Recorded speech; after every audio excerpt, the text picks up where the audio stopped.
Hello everyone, how you doing? And welcome back to Skye and Evan in the morning. And today, we're going to be talking about Edge of Tomorrow, a Christopher McQuarrie movie with Tom Cruise, obviously, because those two have only ever done things together, it's pretty insane. And Emily Blunt. Lot, Yeah. yeah, a lot of people think it's called Live, Die, Repeat. It's really funny how that works. They made the tagline so big in the posters and stuff like that that a lot of people like genuinely think that's the title of the movie, and it's not. It's Edge of Tomorrow. So, yeah.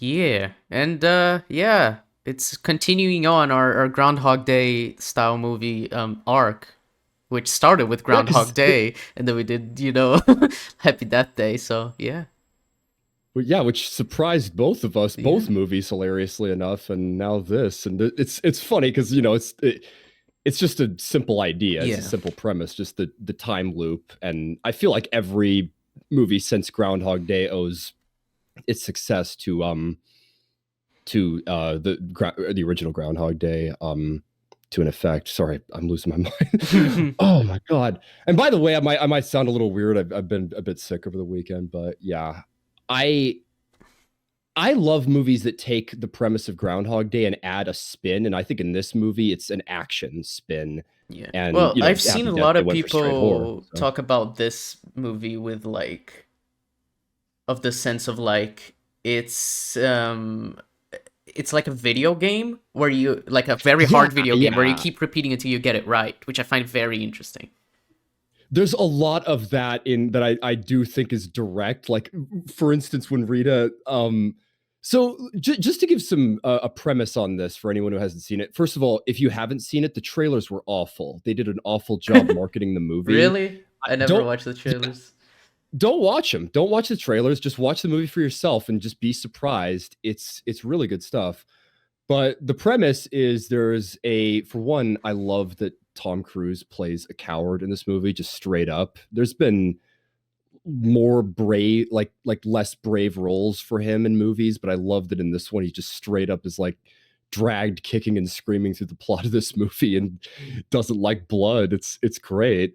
But he plays someone that like basically works in like media relations in the military. There's this outbreak that's happened where aliens have invaded by meteor and they seemingly spread like wildfire and just take over the world, and the world gathers together to like create one military to fight against them. And then the main character played by Tom Cruise, Cage, he's out on the battlefield and he gets covered with one of the aliens' blood. And then every time he dies from that point on, the day resets to when he woke up after he was basically knocked out and like railroaded into enlisting. So he just keeps waking up and keeps repeating the cycle. So when a lot of this movie is them on the battlefield trying to make it through and fighting, and it feels exactly like a video game where every time you die you learn from your mistakes. And there's even video game level type scenes in this movie, and it's funny when we watch the raid, there's a lot of things to compare to that for video games as well. But if this is a video game movie, I think it's one of the better video game movies, if you know what I'm saying. Yeah, I mean, that's the thing. I've seen people describe it as a video game movie, like done well, and it is. It's like it kind of feels like you're watching like a movie of someone playing a video game in a way that I like. Um, but it also, in that same sense, the movie kind of feels a little, I don't know, shallow with character. The characters are like paper thin, right? Like, I don't know. Yeah, well, realistically speaking, it's only Cage and Rita that are the characters you're meant to care about. Like all of J Squad, they're kind of just caricatures. They have traits, but they're NPCs from video games basically. And I like Master Sergeant Farrell. Bill Paxton helps there, but yeah, character wise, this one is pretty thin. It's an action ride Yeah. basically. Yeah, that's why. Because it's like I can't like think of anything like particularly wrong with the movie, but I gave it a rating. I gave it like a 7 because I was like, the characters are like paper thin. I love the movie. It was a lot of fun, and I like the idea of everything they did. Um, but to be fair, one of the things before they died, I wish they hadn't kissed. I wish they'd done like Rogue One, Yeah. where they hadn't kissed, or just like you can imply all of it, but it's like, what's even the point? You've known each other, but because especially, and it's hard. And I get it because he's been the one repeating the same day over and over, and she has to remain a static character for the entire movie. So I kind of get why it's a little hard to do that and just like have her not be into him, but and because that would be Yeah. feel a little cheap in terms of like the writing. At the same time, I kind of think it would have made more sense and probably been more interesting, especially because at the end everything's fine anyway, which is a whole thing I mentioned to you before in the chat Yeah. after I watched the movie. I'm not a huge fan of the ending, but yeah. Nor am I. Your rating is interesting for a 7. I'm not sure where I would put this. I have a lot of problems with this movie. Like I do think a lot of the explanations they give for the aliens are a little thin. And on the kiss, actually, hilariously enough, I'm scrolling through the movie now, and they do sexualize Rita a decent bit. Like her They do. introduction with like the push-ups, and how she's wearing that I mean, slightly the first revealing time he mentions outfit. like, "Oh, did you try it?" She's like, "Oh, you mean with sex?" Yes, many Yeah, times. How many times? Like, okay, this feels like a Joss Whedon type of moment. Like, why do you do this?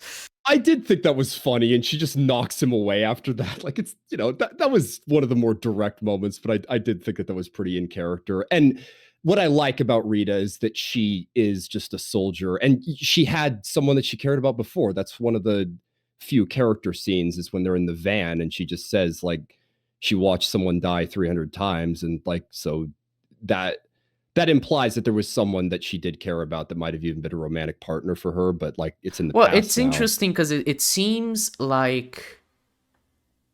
it needs to. Sorry, my brain. It seems like it's the same situation that he had with her, where she kept seeing like Yeah, someone yeah. she cared about dying over and over, and she grew to care for him, and then he actually died. And it's the same for him, where there is a moment in the film where he's kind of broken by the amount of times she's dead. You're just like, can we not do this today? It's interesting. I don't know.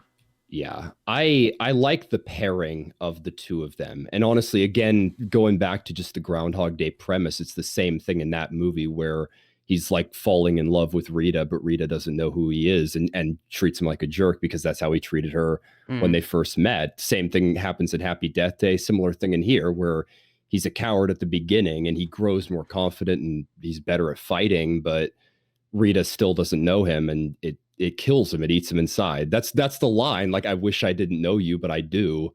That's yeah.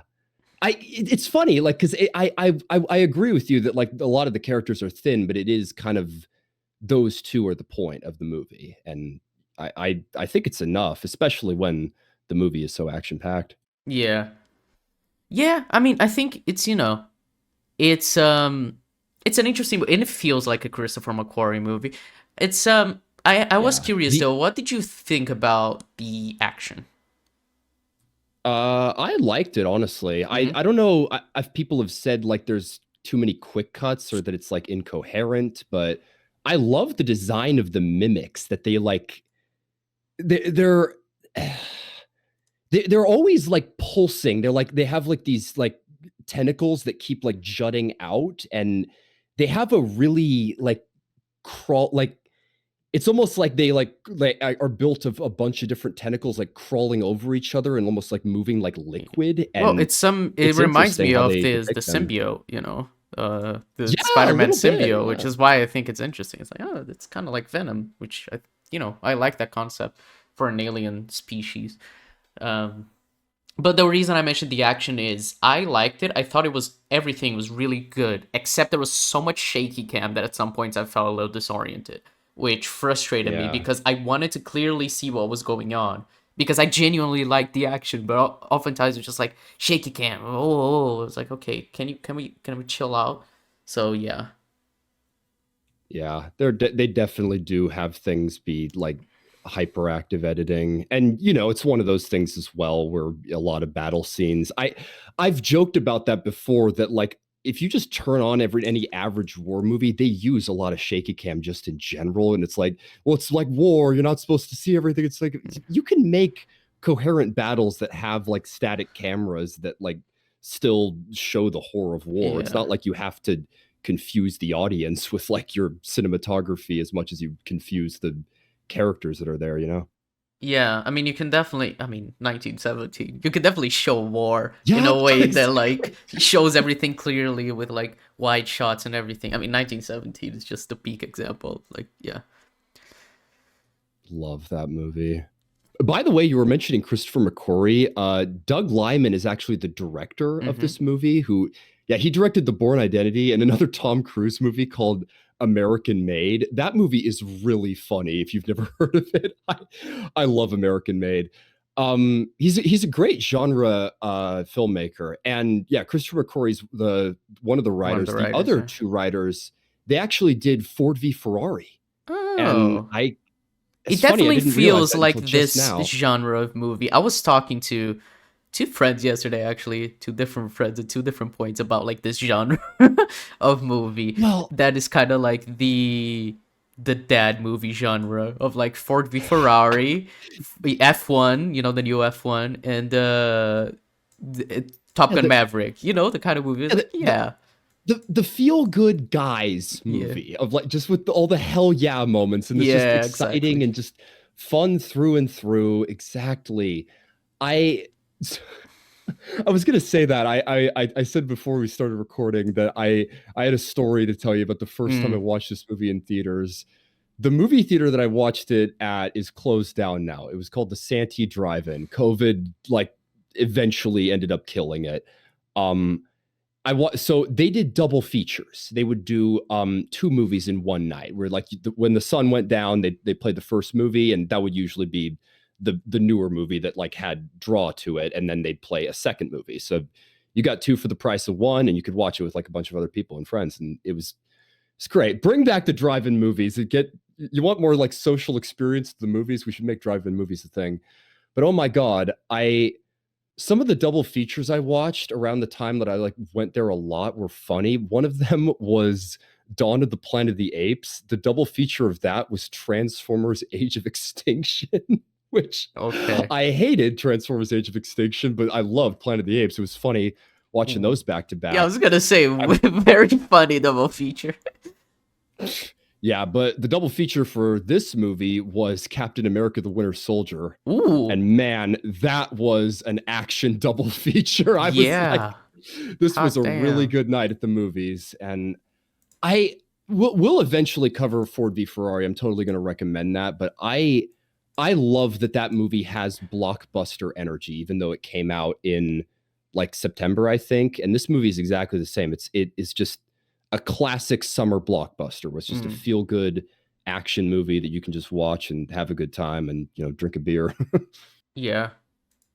Yeah, I mean, it's the kind of thing, and I mean, no shade, because I get the appeal, but it is very much a guy movie. So like, yeah, it's fun, and I get the appeal, and I have fun with these movies. They're not really like what I like movies for, but I like that this type of genre exists, if you know what I mean. So it's just like Yeah. it is a very fun type of, and I mean Tom Cruise is the leading man of like 95% of this type of movie because it's just It's made for him. And it's funny because I guess they did a kind of a Tom Cruise double feature. I watched The Color of Money yesterday with a friend. Saw like twink Tom Cruise from Oh 1986. yeah. He is in that, isn't he? He I haven't is. seen those yet. Yeah, the Hustler The and the Hustler. Color of Money. We didn't watch Wow. The Hustler. We just watched The Color of Money. Um, Didn't Scorsese direct The Color of Money? he did. He did it for money as So well because he needed money to direct the passion. What's it called? The oh, the Jesus Last Christ Temptation of movie. Christ. Yeah, yeah, I need I need to watch that Defoe as Christ. Oh my yeah, god. yeah. um But it's funny. The Color of Money goes super hard, even though it is like just made for money. But regardless, point being, the entire point is that Tom Cruise, he is just made for this kind of movie. He is perfect, and um, but I wish they had more of like chemistry between him and Emily Blunt because I don't think they're bad in terms of like their chemistry. But I just kept being reminded of the Fall Guy, where like the actors have so much better chemistry. Like Ryan yeah. Gosling and Emily Blunt in that movie. Like they absolutely steal the show, just their interactions. So yeah. Could something be said for her like purposefully evading him and trying to like not be connected? I mean, she all but says it to him that she just doesn't want to know him, doesn't want to be connected to him because, you know, it's all war. I get where you're coming from, but I do think that is an element of her character that she kind of doesn't want to know him, doesn't want to be Well, yeah, connected. that she So doesn't want, but to make it like, especially the kiss, even to be yeah, well, believable, I think it would have been better, you know, if they had like at least had chemistry right off the bat. Not that they don't have chemistry, but you know what I mean, like something that like that intangible like type of like, oh, what these two just kind of they fit perfectly together. well, what you said about Rogue One is so spot on. Like that's exactly what it should have been. They Yeah, shouldn't have kissed. It's stupid. yeah, Yeah. But yeah. yeah, something if they wanted that to be, and again, the ending, we may as well start talking about it, but Mm-hmm. they definitely want this to feel like romance, you know? Like it's like, yeah, they are connected and yeah, they have a happy ending, but it's like I don't think so. I think it would have been better. So so the ending, we may as well talk about like the mechanics of the mimics. So the deal, like there's this scene that's like laid out in exposition, which I actually think is pretty well done. It's the classic just laying Mm-hmm. everything out. But there are three types of mimics. There's the regular ones, there's alphas, and then there's an omega. And Yeah. the regular ones, they're described as claws. The other ones are described as its central nervous system, and then the omega is the brain. So basically, the whole movie, they're looking for where the omega is to kill it. And the reason why Cage got was able to reset the day is an alpha's blood got him. And every time they die, which is a little weird actually. It's like they're said to be rarer, but like it's weird that just any time they die, they reset the day and they can't reset it on command. Like I don't know. It's just part of its processing. It's a predator. Um, but then so they get visions that they originally think lead them to the alpha, and then after that they get a transponder that the like engineer character makes to figure out where it really is, and they find out it's in the Louvre. But then Cage gets injured and he loses the ability to reset the day before the end. So there's kind of a greater sense of finality to the Yeah, third there is act. It's of like, well, like no, it's all, this or nothing, which I like that they did that instead yeah, of just having it be like, oh, but if you know if he dies, he can just reset. So I was like, yeah. yeah, you So know, there is, and the way they did it, I think works fairly well as well. Just having him be injured but try to escape, you know, the compound. Because the thing is, right, after he sees where the Omega is, you'd think, okay, I'm gonna kill myself because I already know where it is. But he was hurt so fast that there was no time for him to kill himself to reset the day. So it was like it was how it happened too fast. So I kind of like the way they did that. yeah, I will say though, I do find it funny that the third act, like there is some suspension of disbelief with what Cage manages to survive in this in the end. Like Oh it's no, kind yeah, of for insane sure. that I he mean, makes it to I the thought end. the What point was that they were gonna make Emily Blunt's character kill the Omega because when he's being dragged by the helicopter and being like flung around back and forth, I was like, okay, he should have like. I that thought the point the movie was making was that he was dead, but he wasn't, which was that funny. that would have actually been really interesting had he just died, just been one of the casualties, and it Yeah, was all on her. It was like if she died, then it's it, and it and she had to be the one to make it through. So what happens is that like moment where it's like none of us are going to make it out, and then she kisses him, which is cheap, and then she like sacrifices herself, and then he goes in and then grenades the omega, and then it resets, but then he gets covered in the omega's blood,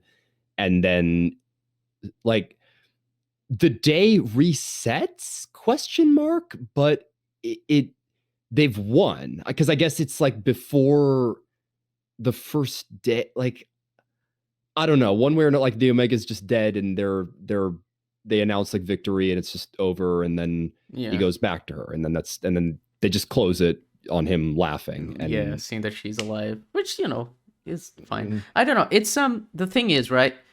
It's like even the mechanics. I mean, I don't know if I much care. It's just like the cheapness of being like them dying and then having it reset and them all Yeah, being I fine. It just feels very cheap because like the the mechanics I guess could make sense. Like the blood got on him after it died, and I guess he absorbed it and reset the day. mm, And then you could just say like but it's the not. moment that it's It's whatever. almost like magic is the thing. It feels like Yeah, reality manipulation rather than time manipulation. But it's one of those things. I feel like you can't do anything but hand wave it. You're just like, it's just blood, just whatever. It's like, okay.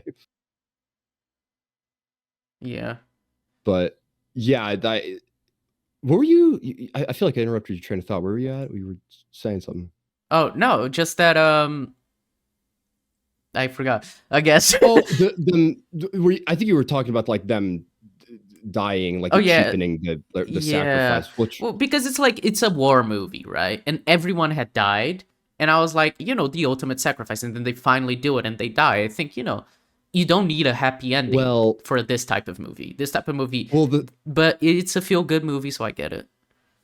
I think it's you're touching on like a clash there because exactly that line, like it's just war, like this is a war movie, right? But it's like, well, not really, because it's all kind of summer blockbuster energy, right? I'm like, well, it's you if that happens, you want Rooster and Maverick to, make it at the end of Top Gun Maverick and to save the day and neither of them die. And it's kind of the same in this movie where it's like, well, it'd be kind of bleak if it just ended and they won, but they died in the process. It's like, well, yeah, but wouldn't that have been a stronger ending? Like, wouldn't I?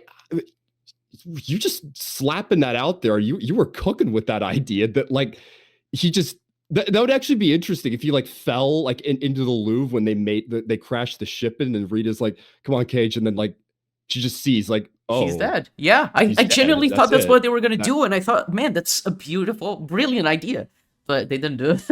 uh, It would have been a yeah, little you could too have. weird for a movie like this. They played it safe, and Yeah. it's the type of movie you expect to play it safe in that sense. Well, and actually, I've heard. I don't know if Will Smith has this. There are a couple of actors that almost have contracts that like permit them from dying. I doubt it's the case with Tom Cruise. We already talked about Collateral, but Yeah. I it could have been one of those things too, where they just didn't want to kill Tom Cruise. So yeah, but I think that could have been stronger. There's uh, other endings, other ideas, I think could have made a stronger ending point, but I think thematically it probably would have made more sense for them to die in the effort to do it. Yes.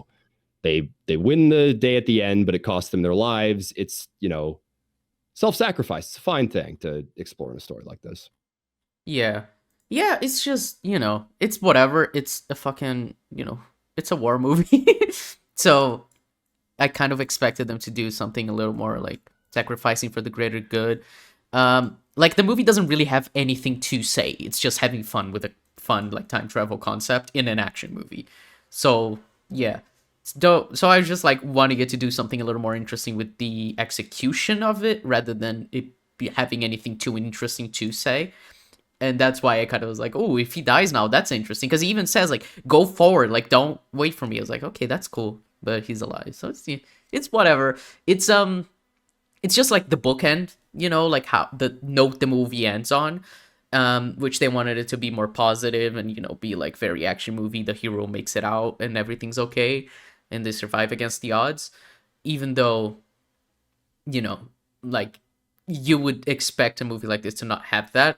But like it doesn't ruin the movie because the rest of the movie is what's fun about it. There's like the repetition, and I mean it's what we love about these Groundhog Day movies, just like the repetition and the characters learning about their day and going about it and learning everything there is to know about every single person, which I find interesting.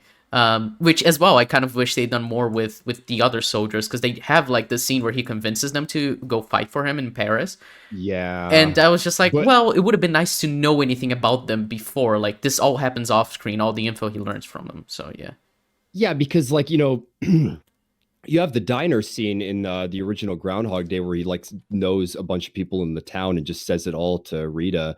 And they also have like the scene where he goes out and like drinks with the two guys. That you could have had something like that where he like goes off on like kind of almost like a video game side quest with some of the other characters to characterize them just a bit more, like rather than just seeing them die over and over in battle the next day, because there is like 2 days arguably to this time loop rather than just one. So you could have done something like that, but yeah, consequentially they feel a little thin. And by the way, I imagine that that is by design. Rita and Nancy, the two lead like characters in Groundhog Day. Rita's like the main character opposite of Phil, and then Nancy's the one who he has a fling with, and like one of the one girl from in the group in J Squad is named Nancy, and the main character from Emily Blunt is Rita. So that's probably like a reference to Groundhog Day. I do like when things acknowledge Groundhog Day when they do Groundhog Day, you know? I've made a video basically about this idea of like acknowledging your, you know, your references, just being like, yeah, no, you know that you're ripping it off, but you're doing it with a, it's with one a of good those, heart. yeah, like imitation is the fairest form of flattery, and everyone says that. Like, there's no such thing as an original idea. It's all just plucked from other things and just turned into an original, like, execution, you know. It's I don't necessarily agree with that idea, but it is something where I'm like, yeah, you know, we all kind of draw from other ideas and stories. Yeah. So yeah.